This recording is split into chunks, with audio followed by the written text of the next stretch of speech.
Hello दोस्तों, तपस्थली में आपका स्वागत है।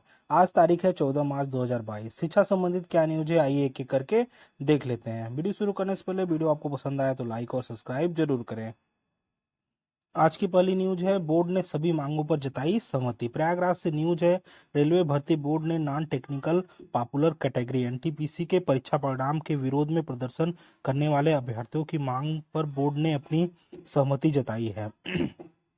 रेल मंत्रालय द्वारा केवल एक भर्ती के लिए अतिरिक्त जोड़ी गई परीक्षा एनटीपीसी पहले चरण के नतीजे 20 गुना यूनिक उम्मीदवार को सफल घोषित किए जाने की मांग स्वीकार कर लिया है। अब निर्धारित चयन प्रक्रिया के अंतर्गत दूसरे चरण में कंप्यूटर बेस्ड टेस्ट सीबीटी 2 के लिए पहले चरण सीबीटी 1 में प्रदर्शन के आधार पर 20 गुना यूनिक उम्मीदवार को शॉर्ट लिस्टिंग किया जाएगा। आरआरबी के नोटिस के अनुसार जिस उम्मीदवारों को पहले सफल घोषित किया गया है वह सीबीटी के लिए पात्र होंगे और बोर्ड द्वारा अतिरिक्त सफल उम्मीदवारों की सूची जारी की जाएगी। यह सूची हर पे लेवल के अनुसार अप्रैल 2022 के पहले सप्ताह के दौरान जारी किया जाएगा। रेलवे ने कहा, एनटीपीसी के लिए दूसरे स्तर पर सीबीटी 2 के लिए वेतन स्तर के आधार पर चयनित विशेष उम्मीदवारों की संख्या खाली पद की तुलना में 20 गुना होगी। सभी वेतन स्तर के संशोधित परिणाम अप्रैल के पहले सप्ताह तक घोषित किए जाएंगे।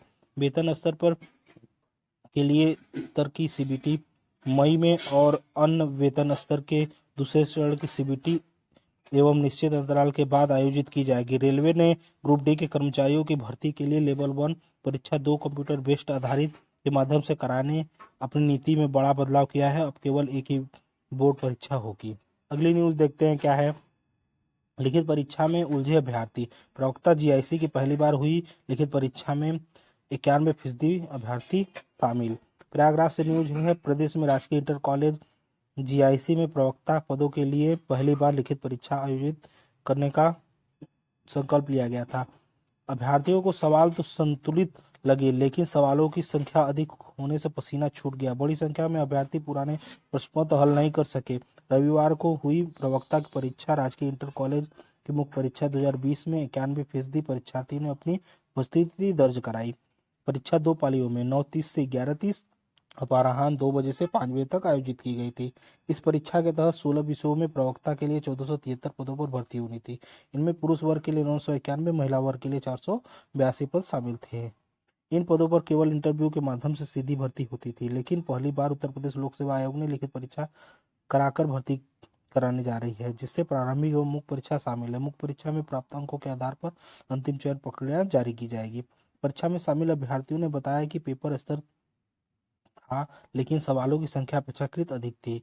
पहले सत्र में सामान्य हिंदी एवं निबंध की परीक्षा थी, जबकि दूसरे पाली में विषयों की परीक्षा थी।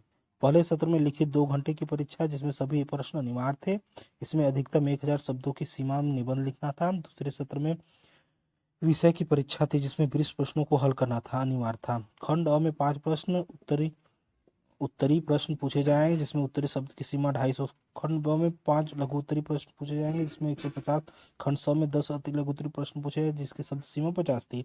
मुख्य परीक्षा में शामिल अभ्यर्थी रमेश कुमार के अनुसार दूसरे सत्र का पेपर कुछ ज्यादा लंबा था और समय कम था। ऐसे में पेपर हल करने की में दिक्कत आई। परीक्षा में शामिल हुए प्रदीप यादव, शैलेश, आशुतोष शर्मा, सुरजीत, अभिनव को भी पेपर लंबा लगा। हालांकि सभी अभ्यर्थियों का यही मानना है कि सवाल स्तरीय को संतुलित थे। अगली न्यूज देखते हैं क्या है। एचजेएस पीसीएस मेंस की तिथि टकराई। प्रयागराज से न्यूज है, उच्च न्यायिक सेवा और पीसीएस की मुख्य परीक्षा की तिथि आपस में टकरा गई है। कई अभ्यर्थियों को दोनों परीक्षाएं देनी है।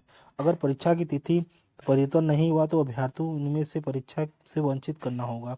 अभ्यर्थियों की इस समस्या के मद्देनजर bar council of Uttar Pradesh के सदस्य अनुराग पांडे ने इलाहाबाद हाईकोर्ट में मुख्य न्यायाधीश को पत्र लिखकर एसजेएस मेंस की तिथि आगे बढ़ाने का अनुरोध किया है। अनुराग पांडे ने अपने पत्र में लिखा है कि उत्तर प्रदेश लोक सेवा आयोग 19 जनवरी को ही आशय की विज्ञप्ति जारी की थी। पीसीएस मुख्य परीक्षा 23 से 27 तक आयोजित की जाएगी। इसके बाद 5 मार्च को पीसीएस मुख्य परीक्षा का विस्तृत कार्यक्रम जारी किया जाएगा। इसके अनुसार 23, 24, 25, 27 मार्च को मुख्य परीक्षा होगी। वही उच्च न्यायालय में 2 मार्च को एसजेएस की मुख्य परीक्षा का कार्यक्रम जारी किया गया था, जिसके अनुसार 25, 26, 27 मार्च को एसजेएस मेंस का आयोजन किया जाना था। बार काउंसिल के सदस्य न्यायमूर्ति को लिखे पत्र में कहा है कि एसजीएस की पीसीएस मेंस में शामिल होने वाले अभ्यर्थियों में कुछ परीक्षाएं तो 2 परीक्षाएं देनी है। अगर लिखित परीक्षा तिथि में परिवर्तन नहीं किया तो अभ्यर्थियों को एक परीक्षा छोड़नी पड़ जाएगी। दोनों परीक्षाएं समान तिथि में होने के कारण शहर के अभ्यर्थियों की संख्या में काफी अधिक होगी, जबकि कोविड प्रोटोकॉल के कारण होटल में कमरे मिलने में दिक्कत आ रही है। ऐसे में दूसरों जिलों से आने वाले अभ्यर्थी परेशान होंगे, साथ ही संक्रमण का खतरा भी बढ़ेगा।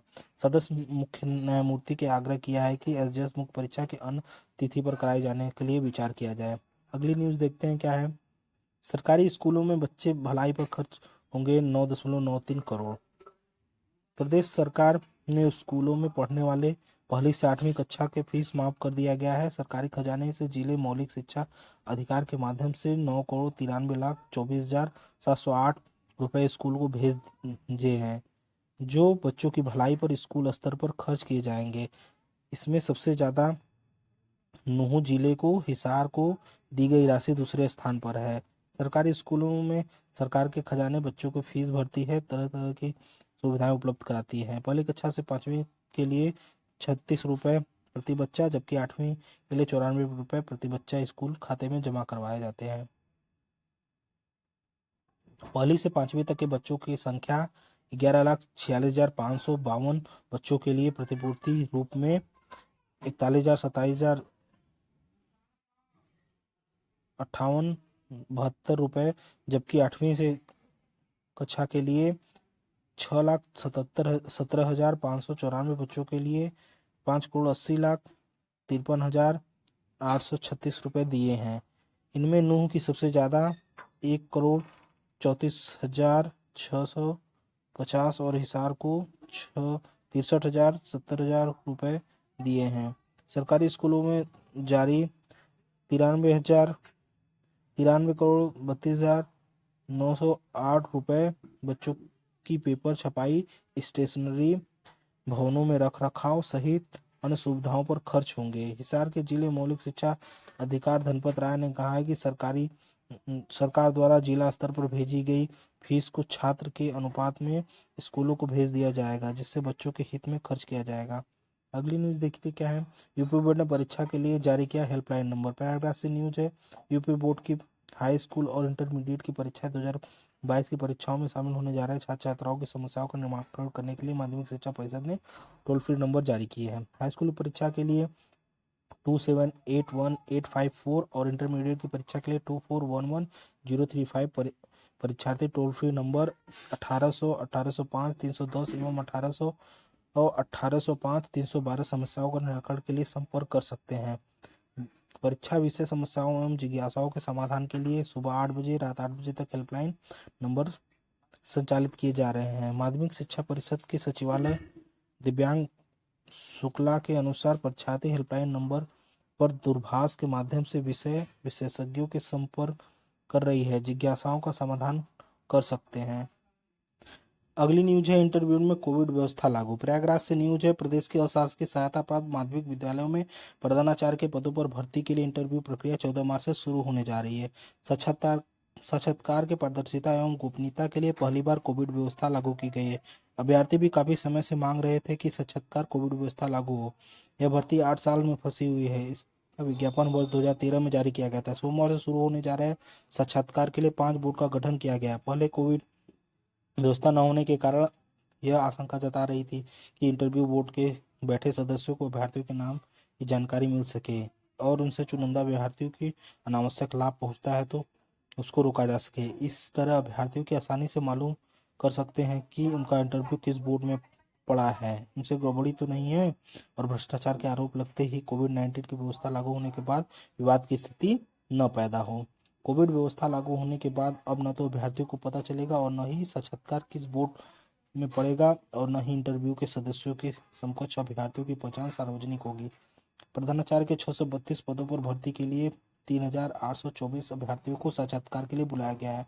प्रत्येक स्कूल के लिए मेरिट क्रम में 5 आवेदकों और संबंधित स्कूल के 2 शिक्षकों को शामिल होना।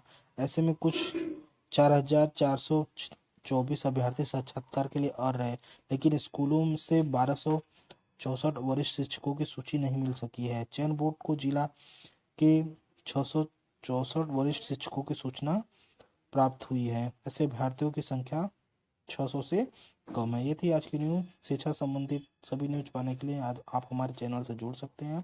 वीडियो लाइक और पसंद आए तो जरूर कमेंट करें। धन्यवाद।